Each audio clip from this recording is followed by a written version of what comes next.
As I discussed on the floor yesterday, returning to regular order appropriations process is at the forefront of the Senate's agenda. Thanks to the bipartisan work of the Appropriations Committee led by Chairman Shelby, Ranking Member Leahy, and the subcommittee chairman, it's actually becoming a reality. Their efforts have already produced thoughtful legislation for the full Senate to consider, beginning this week with the combined measures for the legislative branch, for energy and water, and for military construction and the Veterans Administration. It's those last components that I'd like to discuss this morning. 2018 has already brought significant legislative progress for America's men and women in uniform. Earlier this year, Congress and the President did away with arbitrary funding limits that had eroded our forces' comparative advantage. We delivered the largest year-on-year increase in funding for our troops in 15 years. Now, with the military construction and VA funding bill before us this week, the Senate can keep the ball rolling.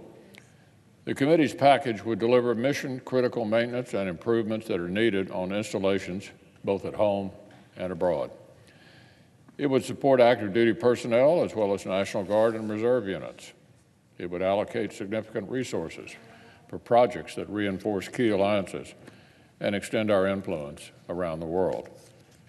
In my home state of Kentucky, it would mean major improvements to training facilities at both Fort Knox, home of the Army Cadet, Human Resources, and Recruiting Commands, and at Fort Campbell, where the 101st Airborne Division and Special Operations Forces prepare for evolving missions. But while underpinning the ongoing missions of our active forces, the legislation before us would also take critical steps to meet the individual needs of America's warfighters and their families here at home. It would allocate over $1.5 billion to operate and maintain military family housing facilities.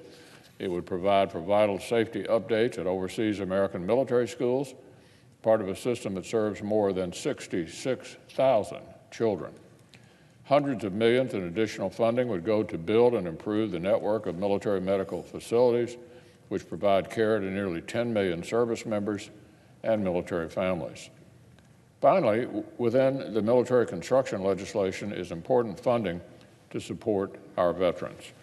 In addition to funding the maintenance and upkeep of VA health facilities, it goes further in allocating targeted resources to address the system's shortcomings. So, Mr. President, especially when we talk about access to prompt quality care, the status quo is simply not good enough for America's veterans. For the more than 300,000 Kentucky veterans and for the millions of veterans nationwide, we can and we must do better.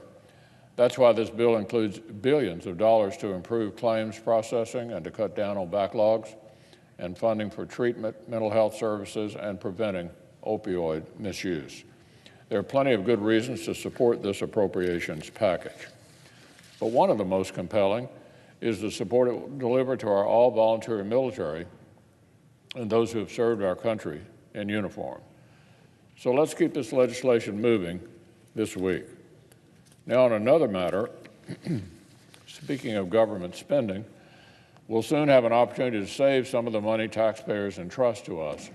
Thanks to the hard work of members, including Senator Lee and Chairman Enzi, we'll soon turn to a House-passed bill that acts on the President's request to rescind nearly $15 billion in previously appropriated money that has gone unspent.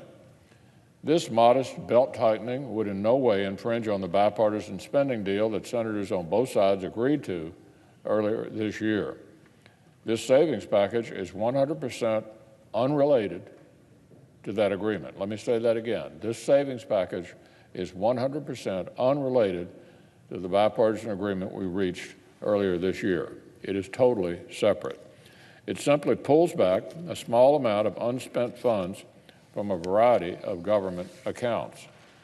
If we, the people's elected representatives, want to speak seriously about stewarding taxpayer money, surely we can vote to recapture these unspent funds that are not even currently in use. The President's modest rescissions request is entirely reasonable. It should be without controversy, I look forward to voting for it myself, and I would urge my fellow members to do the same.